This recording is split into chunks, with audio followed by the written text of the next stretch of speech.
Hello guys, তোমাদের সকলকে স্বাগত জানাচ্ছি সঞ্জয় সাটের আরও একটা আর্জেন্ট ভিডিওতে।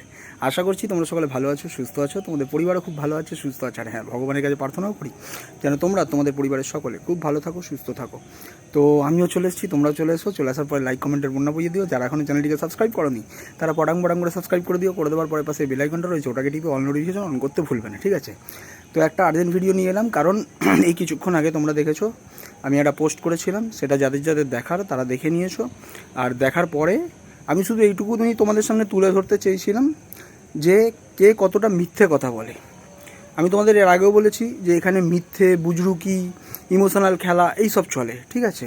তো আমি শুধুমাত্র ভিডিওটাকে আমি যেটা পোস্ট করেছিলাম কিছুক্ষণ আগে সেটাকে আমি প্রাইভেট করে দিয়েছি, কারণ আমার শুধু তোমাদের কাছে পৌঁছানোর ছিল যে কে কত রকমভাবে কতটা হিংস্রভাবে মিথ্যে কথা বলতে পারে সেটা তোমাদের কাছে তুলে ধরার জন্য। আর যেহেতু ওখানে জন্ম দেখো কেউ দিতেই পারে, যে কেউ দিতে পারে, কিন্তু জন্ম দিলেও আমরাও তো বাবা মা, তো আমাদেরও একটা ইমোশন কাজ করে কারোর ভবিষ্যতের জন্য জিনিসটা ভেবে।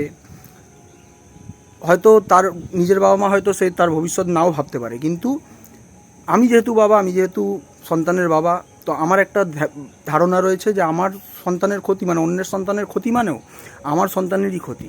তো সেই কারণে শুধু একখানা তোমাদের কাছে প্রমাণটা তুলে ধরলাম। ধরার পরে কাজ হয়ে গেছে, তোমরা দেখেছো, যারা যারা দেখে নিয়েছো নিশ্চয়ই জানো, তোমরা দেখে নিয়েছো।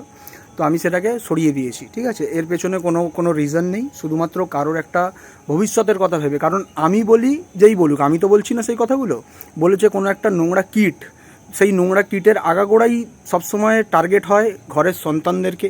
এর আগেও তোমরা দেখেছো কারোর ঘরের সন্তানকে গাড়ির তলায় পিষ্ট করার মতো কথাবার্তা বলেছে, নিকৃষ্টতম কথাবার্তা উচ্চারণ করেছে।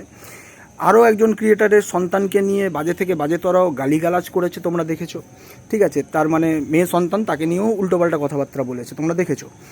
এখানে আমরা কি শত্রুতা ক্রিয়েটার টু ক্রিয়েটার হতে পারে, কিন্তু এখানে কি করা বলুন তো, আগে পার্সোনাল বাড়ির লোককে অ্যাটাক করা হয়। তো বাড়ির লোককে অ্যাটাক করে আগে তাকে দমিয়ে দেওয়ার চেষ্টা করা হয়।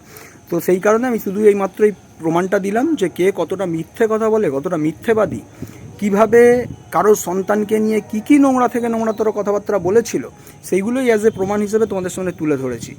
আর এরম প্রমাণ যদি কোনো রকমভাবে সারমেয়র যদি মালিকের যদি লাগে, তো অনেক এরকম প্রমাণ রয়েছে, ঠিক আছে? আমি জানি আমাকে আটকানোর জন্য অনেক রকমের নোংরা জিনিস করা হয়েছে, কিন্তু আমি তো বললাম আমি তো একটা সন্তানের বাবা, তো আমি কোনো দিন চাই না যে কারোর সন্তানের কোনো ক্ষতি হোক। তো সেই জিনিসটা ভেবেই আমি জিনিসটাকে সরিয়ে দিলাম। তো এই ভিডিওটা এটুকুনি রাখলাম। তোমরা সকলে ভালো থেকো, সুস্থ থেকো। দেখা হচ্ছে সোমবার দিন, ঠিক আছে? টাটা।